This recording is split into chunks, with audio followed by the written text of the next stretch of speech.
All right, so it's 2 after, so I'm going to get started. Hi everyone, and welcome to today's training, Exploring the SEAL Catalog. For this webinar, we're trying something a little new. At the SEAL 101 trainings, I typically spend about 10 to 15 minutes or so talking specifically about the catalog, but there's really just so much more that we could talk about. Today's webinar is the chance for us to take a deeper look and explore the catalog in a little more detail. I'd like to start by thanking everyone for taking time out of your day to attend. I know it's a particularly hectic and challenging time, so I really appreciate it. And it's really nice to see so much interest in the SEAL catalog.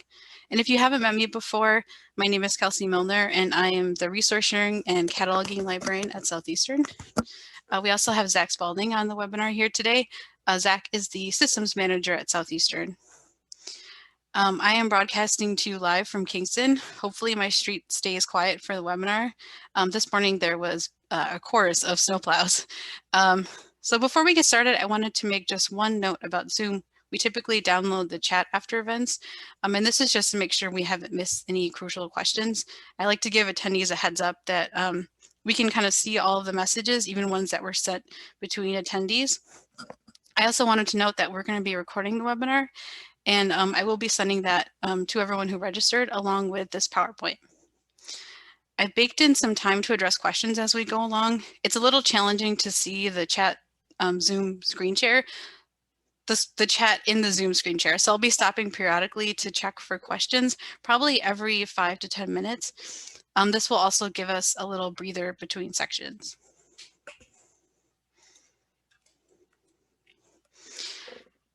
So what are we going to cover today? I always like to provide a roadmap for training so you can know what's going to be discussed right off the bat. I'm going to kick off today by touching on the tools behind SEAL, behind the catalog specifically. This section is a little more abstract, so we're going to hang out in the PowerPoint for it. After talking about how SEAL works, I'm going to touch on troubleshooting some things you might see in the catalog from time to time.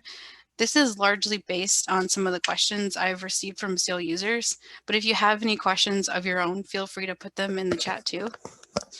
After that, I'm going to go into some search techniques. I touch on this in my SEAL 101 training, but today I wanted to go a little more in depth.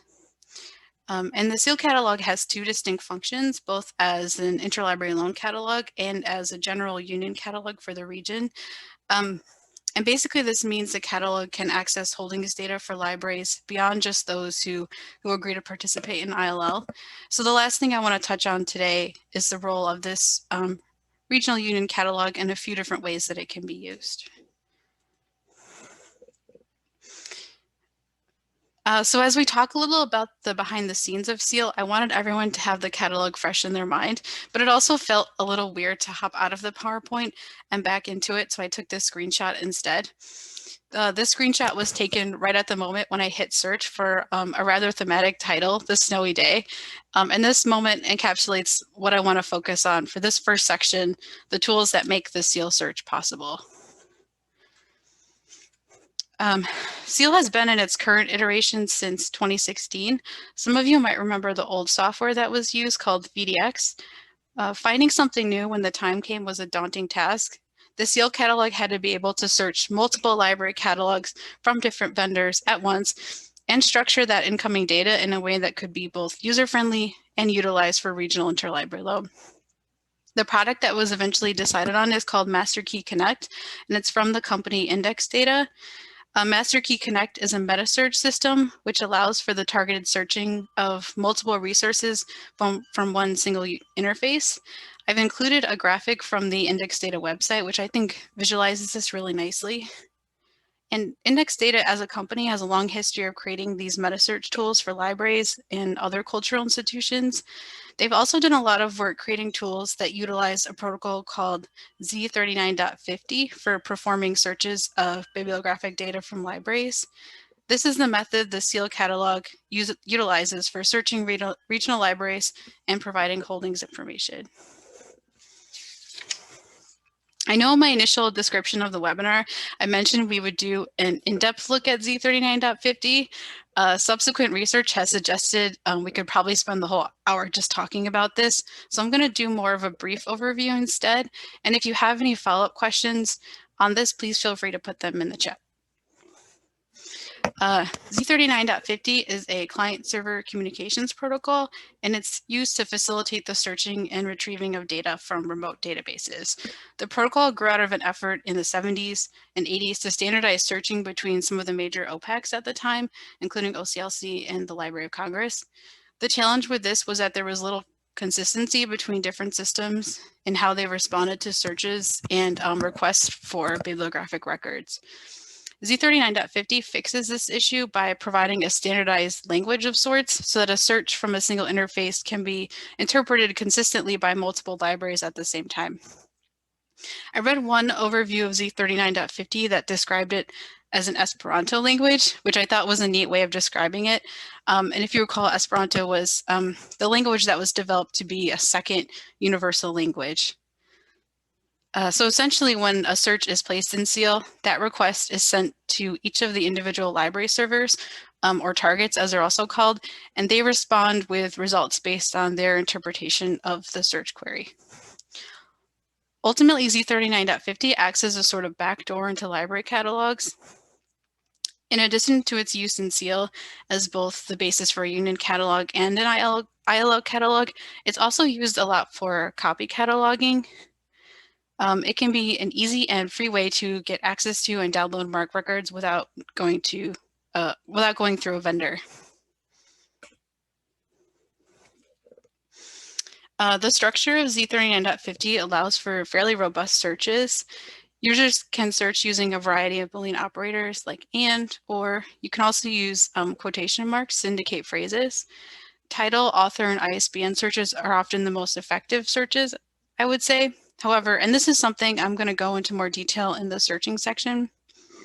In some instances, you can search keywords from other fields, maybe I would say less traditional fields in a bibliographic record. These can include summaries, subjects, notes, even publisher and call numbers. And I just say in some instances because there can be some variances between individual libraries and how they configure their Z39.50 and access to specific fields.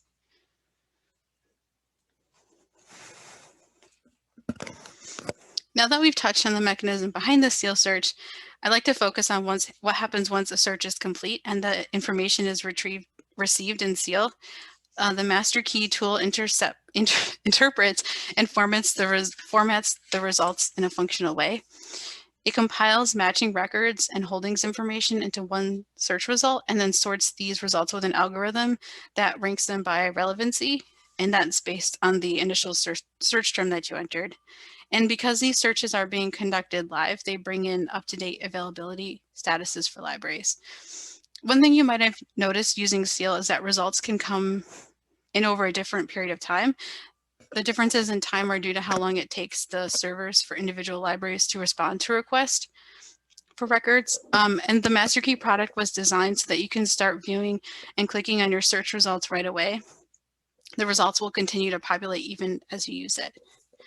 A Master Key Connect also pulls out the relevant data for facets so you can better narrow down your searches. So we have a little more sense of what is actually happening when a search is performed. A search of each library's catalog is performed at once via Z39.50, and results are interpreted, compiled, and formatted by the Master Key tool. So now that we've touched briefly on how the catalog works, I'd like to touch on troubleshooting some quirky things you might see in the SEAL catalog from time to time. But first, I just wanted to double check and see if we got any questions. And I'm noticing that my neighbor's wind chimes are a little loud. Can you guys hear those?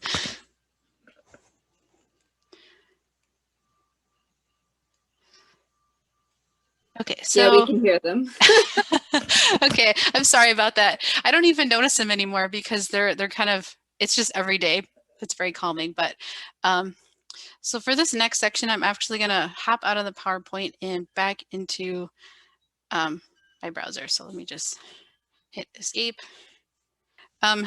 So I wanted to touch again on troubleshooting, and some of these things are hard to replicate in the moment, but I'll try to show you what I can. And as I mentioned, if you have any questions or examples of your own, please feel free to put these in the chat.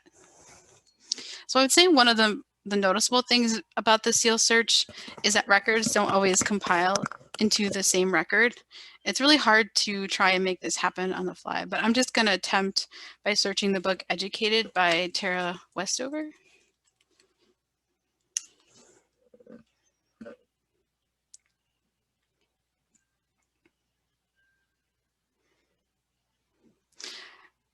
So based on the results, these look at least like the similar book, or at least a similar edition. So when you see multiple items of the same book or material in the search, it just means for whatever reason the catalog couldn't recognize these as one single item. This could be due to subtle differences in the bibliographic records, which made the catalog in the moment decide those two items were actually unique. Because the catalog is compiling these searches directly in the moment, you might also see search results look different in different sessions. The search results will always pull out different formats and have them on different records, which is really helpful for ILL. So I want to touch on another potential issue. This one's a little hard to replicate in the moment, but I've noticed occasionally that if you do a lot of consecutive searches in seal one after another, sometimes the catalog can almost freeze up. It's almost like it's thinking really hard. And I took a screenshot of what this might look like by trying to search nothing, which I wouldn't recommend doing, but let's see if I can pull that up. So this is what that might look like. You'll see that it's attempting to search, but it won't pull in any data. I think one cause of this can be a caching issue. When you go to a website, they typically store temporary files on your computer to make the page load quicker. Seal brings in a lot of data at once with the searches, which could potentially create an issue with loading. It also remembers searches, so I think sometimes if you do too many, it can cause issues. I usually do a couple things in succession to help when I have this issue. I usually go into my browser settings and delete the recent browser history and cache data for the catalog. In Chrome, which I'm using today, you can just hit little dots and hit history, or you can also just hit Control H. And then once you do hit history, you can hit clear browsing data. And then I usually just hit browsing history, cached, and then clear. And then you can kind of give a date range for how far back you want to go in terms of deleting it. And it's a little different in different browsers. I can also show you in Firefox. It's probably obvious why I use my Chrome browser. I have a lot going on in here, but if you want to do this in Firefox, you find your recent history by going to Library, History, and then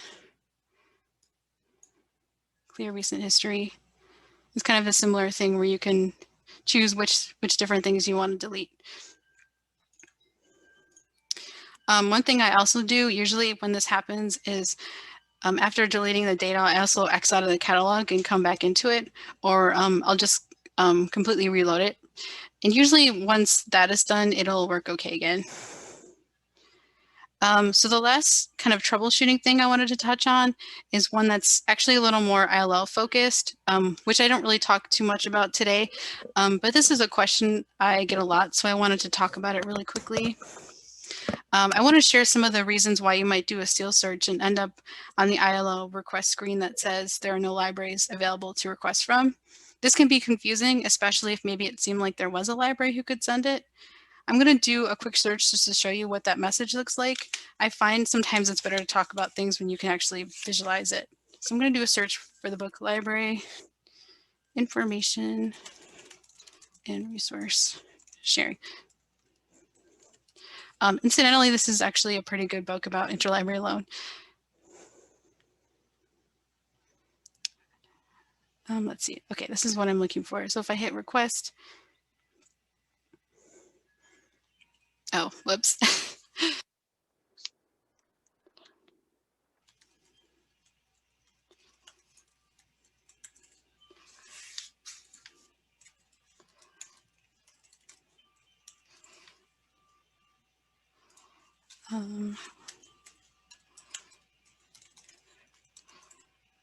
Okay, so I'm just going to do this from my Firefox one, which I know is logged in. So this is what happens when you try to do things live.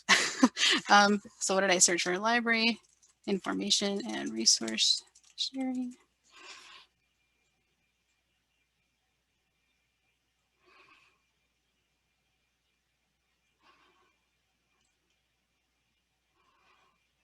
Let's try this one because this will probably get it. No, didn't work. Okay, well, I don't want to waste too much time trying to figure that out, but basically the request just says there are no libraries to request from. And this happens for a few different reasons. The seal drop-down menu pulls in availability data from the catalog. However, this data is filtered based on a few different things. Because the catalog functions both as the regional union catalog and the ILL catalog, some libraries that are searched aren't actively sharing their materials. You might have noticed the seal search has some categories now. These allow you to choose whether you want to use the catalog primarily for ILL or if you want results of all libraries regardless of their lending status. You could be receiving this message if your catalog search was set to all, so then it brought in results from non-lending libraries. This can also happen if a library is currently not lending materials. In your seal account, there is a way to turn off lending. Once you do so, your library will no longer appear in this drop-down menu. This message can also be caused by item type. Seal users can indicate that they can't loan a particular item, such as reference books, ebooks, and other materials like that. And if they indicate that, then it immediately pulls them out of that list of potential libraries you could request from. You can see what a library's lending status is by going to the seal directory and just doing a search for individual library. I'm going to do SunnyLurk. So we are accepting requests, and if you hit show loaning options, you can kind of see what materials we're able to send. So if we had any ebooks, they wouldn't show up in that drop-down menu because we've indicated that we can't send those. So those are just kind of a few things that I wanted to touch on. I was wondering if, let me just double check the chat and see if anyone has any questions or concerns or. Awesome. So I don't see anything, so we'll keep going. The next thing that I want to talk about is searching in Seal. I'd like to share a few search strategies and tips with you. I thought a lot about the best way to structure this particular section. Ultimately, I've decided to split it into two parts. So for the first part, I'm going to discuss creating increasingly complex searches in Seal. You can really make some specific ones using Boolean operators and by using field limiters, which let the catalog know to look at a specific part of a bibliographic record, such as title. Then I'm going to move on to what I think of as some fun search techniques. And fun is in air quotes here because your definition of fun might be a little different than mine. I've been experimenting with the catalog a bit and wanted to share some of what I've discovered with you. This section will primarily touch on how you can incorporate some more non-traditional search terms into your Seal searches. So just to start, I want to begin with a simple keyword search and add gradual layers of complexity with Boolean operators and those field limiters. And of course, you can always use advanced search if you want to construct these more complex queries. But I just wanted to share with you some of the underlying tools for doing so on your own as part of the deep dive. So as everyone probably knows, a lot of the time we can use Seal with just a simple keyword or ISBN search. This is particularly true for items that have very unique titles. I'm going to work through an example though that doesn't work with a simple search and show how adding these additional fields and operators can really drill down the amount of results that you would receive. So I'm going to try a seasonal example first. I'm going to search for the book Winter by Ellie Smith using a title keyword.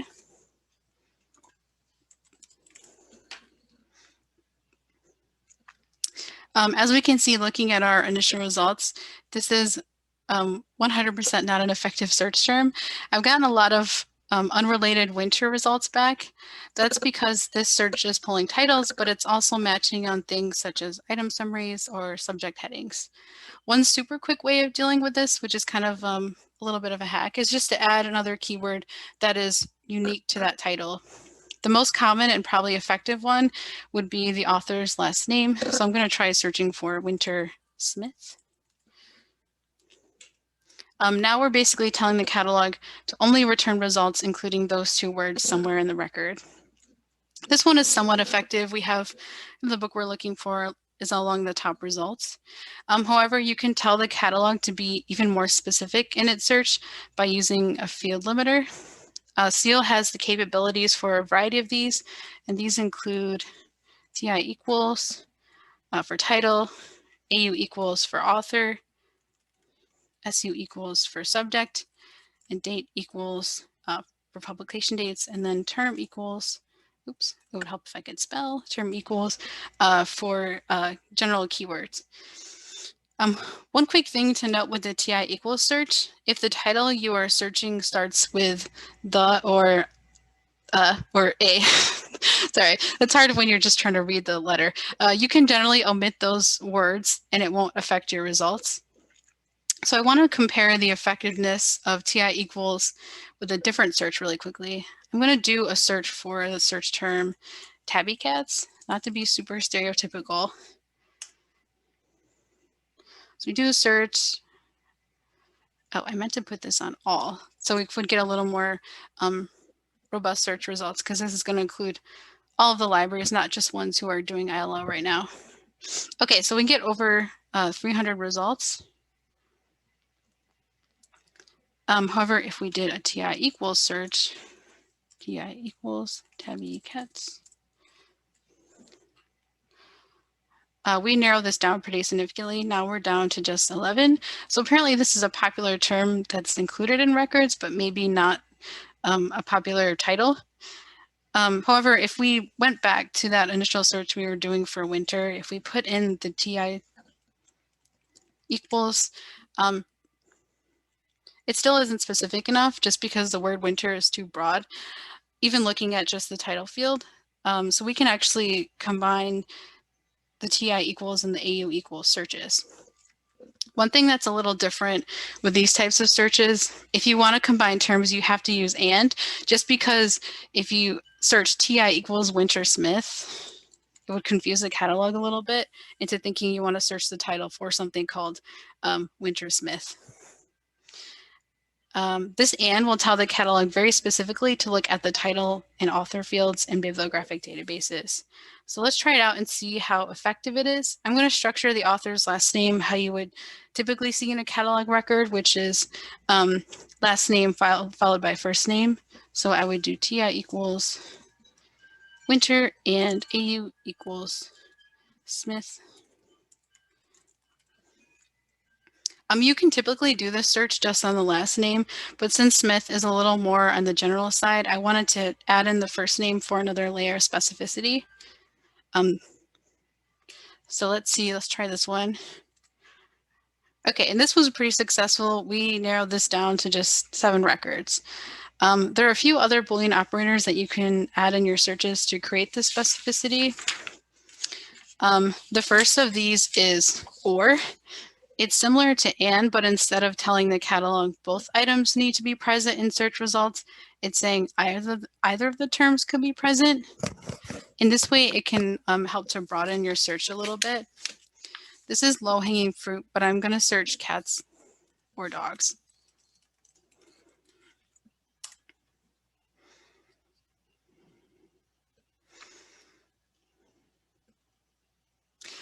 So if we scroll through our results, we see a pretty good mixture of results mentioning cats and dogs. So this can be a pretty good way to sort of broaden your search. Another function that I use quite a lot is quotes. And if you add a set of quotes around your search terms, it will tell the catalog to search those items or those words as a single phrase. This is really helpful when you want to search on a particular string of words. It can also add a little more specificity to a title search. It can also help if the way the title is constructed could be confusing, like if it has a Boolean operator in it, that would maybe make the catalog think that it's stringing two different queries together. You can do the phrase search for a simple keyword. So say if we wanted to find the book, How Does It Work? We could just put the whole thing in quotes. But you can also incorporate it with some of the field limiters that we touched on. So you could try something like TI equals, how does it work? And then it's going to add that extra layer of direction to the search, telling it to look in the title field. So the last operator I want to touch on today is parentheses. These are useful if you want to incorporate multiple Boolean operators within one single search. The parentheses tell the catalog how to search that query. And if I'm being completely honest, incorporating the parentheses always makes me think of algebra. Did anyone else ever have to learn the FOIL method? First, outside, inside, last. One example where the parentheses is needed is if you wanted to do a title search, but then also search on multiple authors using and or. There's really no easy way to say that. So I'm just going to do one last example with these operators. So say you wanted a copy of Return of the King from the Lord of the Rings trilogy, but you were okay with either the Peter Jackson movies or the books by Tolkien. You could structure it this way. TI equals Return of the King and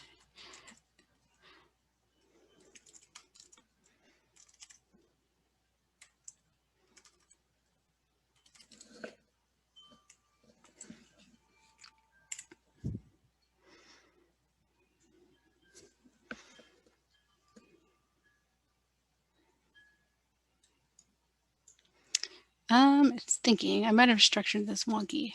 Oh, I forgot the other. Okay, sorry about that. So as you can see from the results, similar to our cats or dog search, it does a pretty good job of turning in a mixture of results. So we have the DVDs where Peter Jackson's name would show up. We have the books where it would be more Tolkien. I feel like I'm saying that wrong. But you could also, instead of an or, do an and that'll limit it in a really specific way to just the films, because that's the only thing that includes both of those authors' names. So using these operators, you can really drill down and create a super specific search.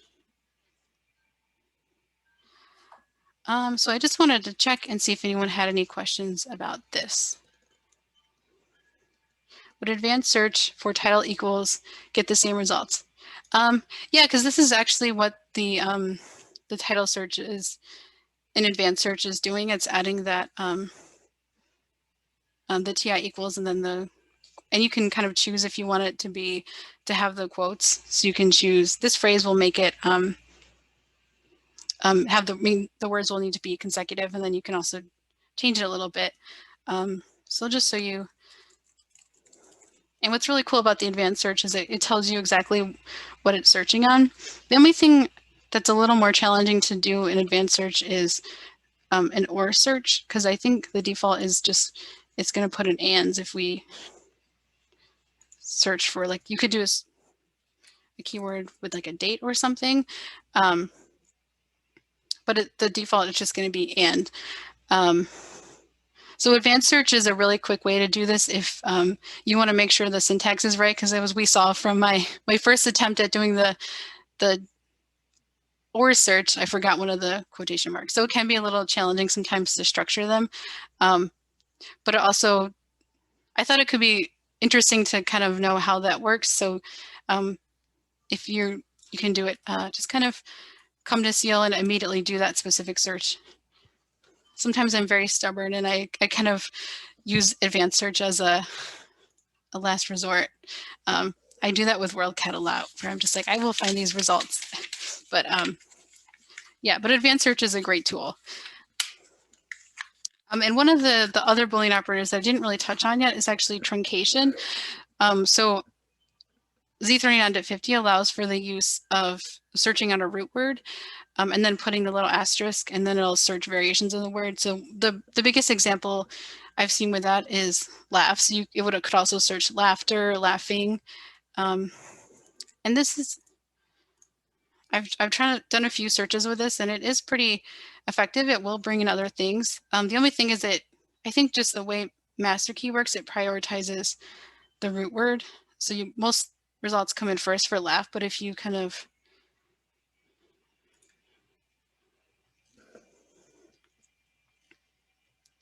go to some of the further down ones, it should include some of the other ones.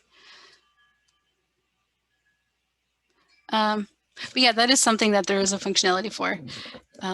This search might have been way too broad because it's sort of like my winter search. It's searching so many catalogs at once that it brings in a lot of results, so that can kind of confuse things. But it is something you can do. So let me just check to see if we had any other questions. Oh, whoops. So I wanted to pivot a little bit and talk about some less traditional searches. As I mentioned, I've been doing some experimenting with searches in SEAL, and I've been able to have some success combining searches with keywords such as format, foreign language codes, call numbers, and other terms that appear within bibliographic records. And the reason that I've categorized these as more fun than functional is because the effectiveness can vary from library to library. And this is just based in individual differences in how they map bibliographic fields for Z39.50. However, I found at least some results with each of the examples I'm going to touch on today. This can be a useful hack if you want to quickly locate an item or just explore the catalog in kind of a unique way. For example, sometimes you can include format within your searches to quickly narrow down results. So let's say, for example, I need a Blu-ray edition of Jurassic Park. I could try the simple search string Jurassic Park Blu-ray.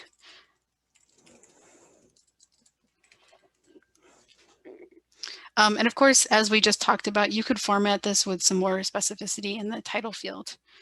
But you do get pretty decent results this way.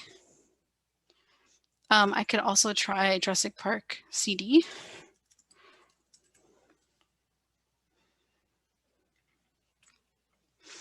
And I mentioned that I've been trying out searches on call numbers.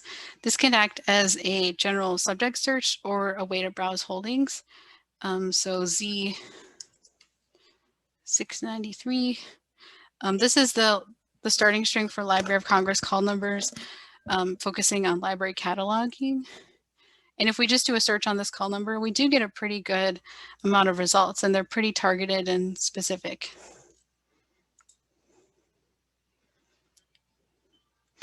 Someone once asked me if you could find foreign language materials in SEAL. I did a little digging and discovered that if you combine item titles with the foreign language codes they're assigned in the MARC records, and these are usually 3-letter codes, and the list of codes is maintained by the Library of Congress.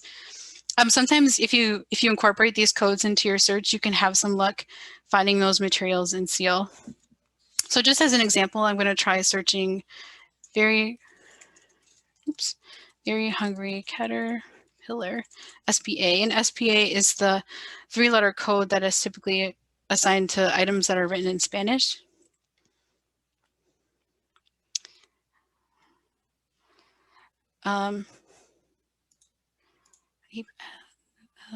Yeah, so I'm just going to do the all search because it's a little broader. But yeah, you do get pretty good results using this. This is particularly effective if the book it's pretty effective. Sorry, what am I trying to say? It kind of depends a little bit on the fullness of the catalog of the individual cataloger for each library. So it can really depend on whether they incorporated these foreign language codes. This can also search on subject titles. So if a lot of times if you have a foreign language title like a Spanish material or French material, one of the subject headings you might use would be French language materials or Spanish language materials. So the SPA and the 3-letter codes that start off the same way as those subject headings are particularly effective for doing these kind of searches. And I found that this search string works particularly well for children's books that are likely to be cataloged in multiple languages. The one thing that it works less for are DVDs, because those often have subtitles in other languages. But if you ever came to Seal and you wanted to find foreign language materials, but you didn't have a specific title in mind, you can also do broader searches just on subject.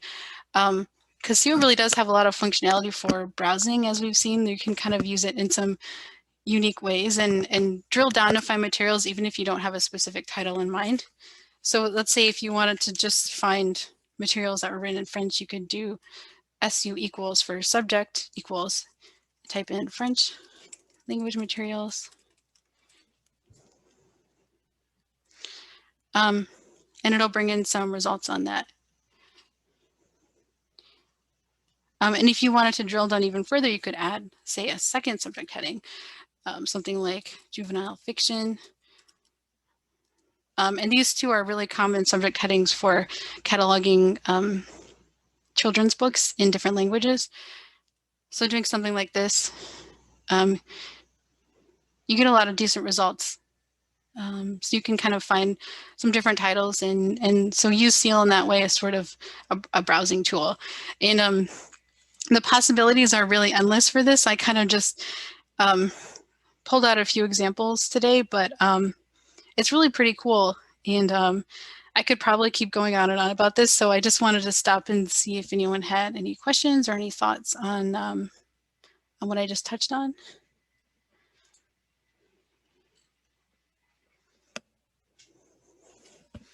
Okay, I'm just going to drink some water really quickly. At my webinar last month, I had a very squeaky water bottle. So when I was listening back to the recording, you could actually hear it squeaking. It sounded like a hamster in a cage. So I'm just going to move the microphone away from my face.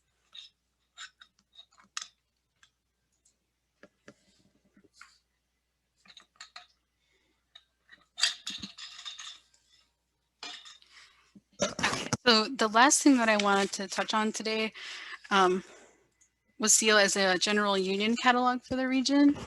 And Southeastern has a really long history of making the holdings of our regional libraries accessible to our members. I actually have a few photos to demonstrate how this has evolved over the years. So let's see if I can pull those up. This is the first one. So it started off with union serial lists and lists of all the books we had in these physical copies. Then it moved on to microfiche, and then to discs, and I think this is called cat disc. And now, of course, the CO catalog holds that particular function.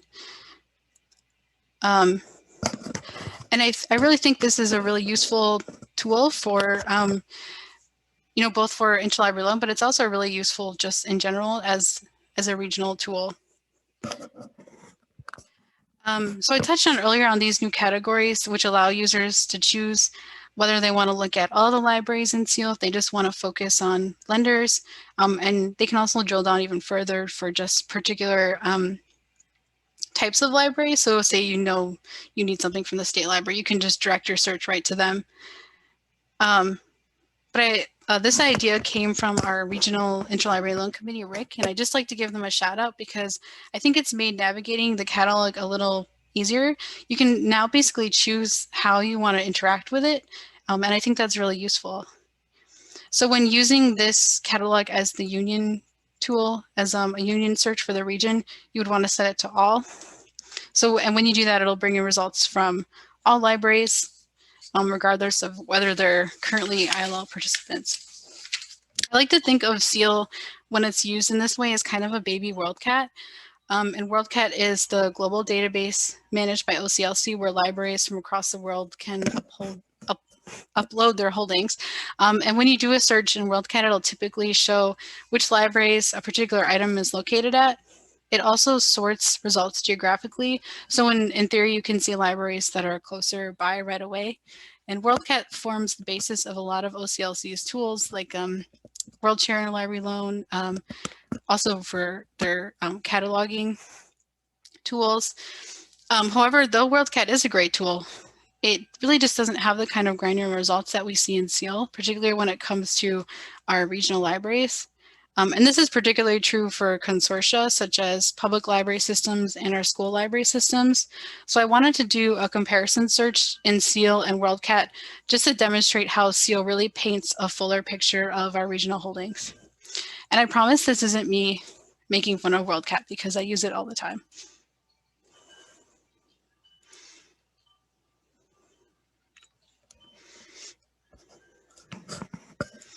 Okay, so I'm just going to do a search on ISBN because that's usually the kind of the quickest way to drill down and get a targeted result. Okay, so I'm going to search for the book Fates in Fury by Lauren Groff. I think her last name is 344. Okay, so here we go. I'm just going to copy this so I can stick it in SEAL easier. So we click on the title. It'll sort geographically. So we see we have a few of our regional libraries in there. But if we moved over to SEAL and did the same search, even just looking at the sources as they come in, we have just such a broader spectrum of libraries. So if we just click on one of our results titles, we have all these ones from RCLS. So you can really just get such a fuller picture of where this book is actually located in the southeastern region.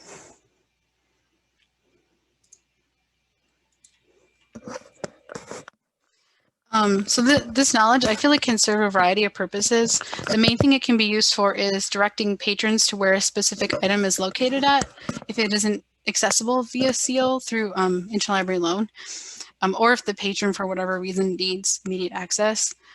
Unfortunately, this isn't quite as relevant now, just because a lot of libraries are limiting access to their collections due to COVID. However, this is something to keep in mind for down the road when researchers and patrons can once again make trips to different libraries. This knowledge can be useful for other library processes too, I think. For example, library acquisitions. When you're deciding whether or not to purchase an item, it can be helpful to take a look and see how many other libraries already have it. So say, for example, a patron wants a copy of a particular item, but you're not sure if it's worth purchasing it, you could do a search in SEAL and get a sense of how many other regional libraries have it, if it's something that's worth spending money on, or if it's something that, if the patron it's just one patron needs it, whether or not they could get it through ILO.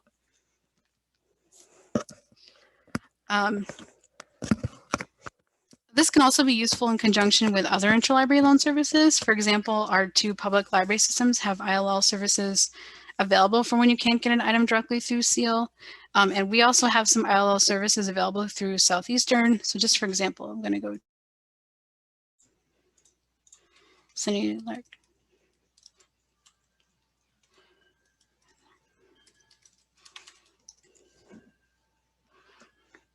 Of course, we have the Medical Information Services Program, which allows everyone to get medical items such as articles and DVDs through interlibrary loan, and this can be a useful tool if an item's not available through SEAL.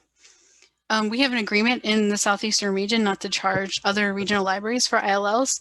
So for this reason, it can be useful to those placing ILL requests to know whether or not there's a local library who has it.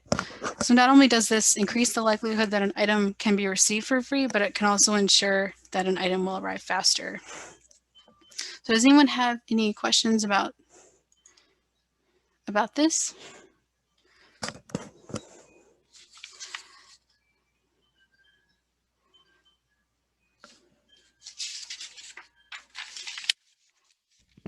Kelsey. Oh, hi. Hi, it's Tara. Hi. Hi. How does WorldCat get populated? Oh, that's a really good question. I actually think I'm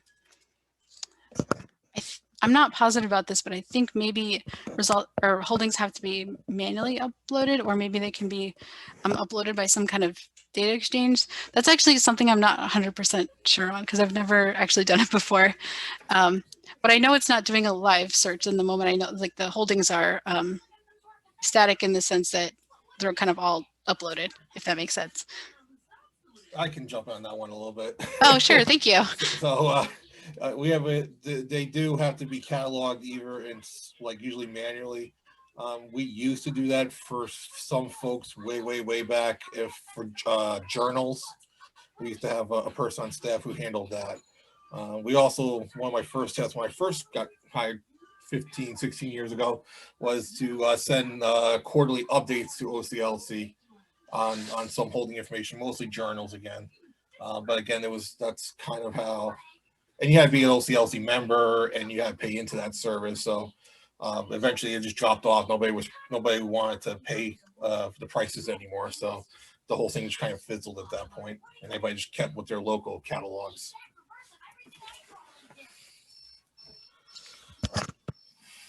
Oh, thank you. That's really interesting. Does anyone have any other questions? Well, I can just jump in with some quick numbers real quick. Oh, sure. So the searching right now, we have about 30 targets. That's so 30 different servers that we're searching. And we have about in the whole area we have this 491 libraries, and that counts from your elementary library all the way up to your academics and special libraries.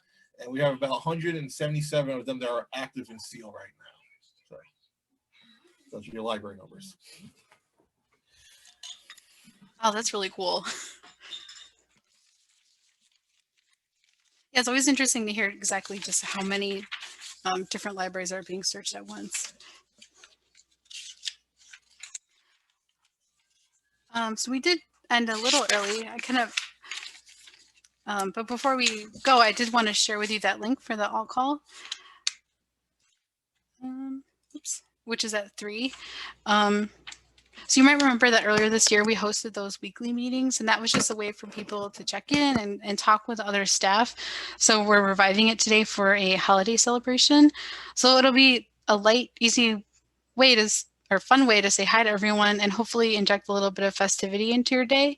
I'm going to stick the link in the chat just so if you want to sign up, you can just go straight to that. And I really want to thank everyone for taking time out of their day to attend the webinar. I really appreciate it. And I know it's great to see so many people interested in the SEAL catalog. It's probably obvious, but I'm really fascinated by the catalog and all the different ways that it can be used. So of course, if you have any questions going forward relating to what we discussed today, or really to just to SEAL in general, you can shoot me an email. And as I mentioned at the start of the webinar, I will also be sending along relevant materials such as the PowerPoint and the recording. So any last questions before we go? Oh, you're welcome. Yeah, I thought this could be something a little different.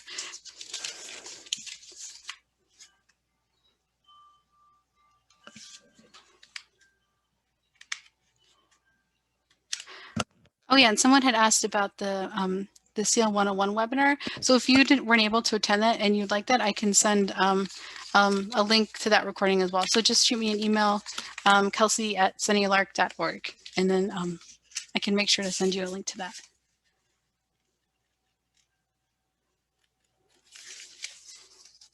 Thanks everyone, and I hope you have a nice rest of your day. Okay, I'll send you the link.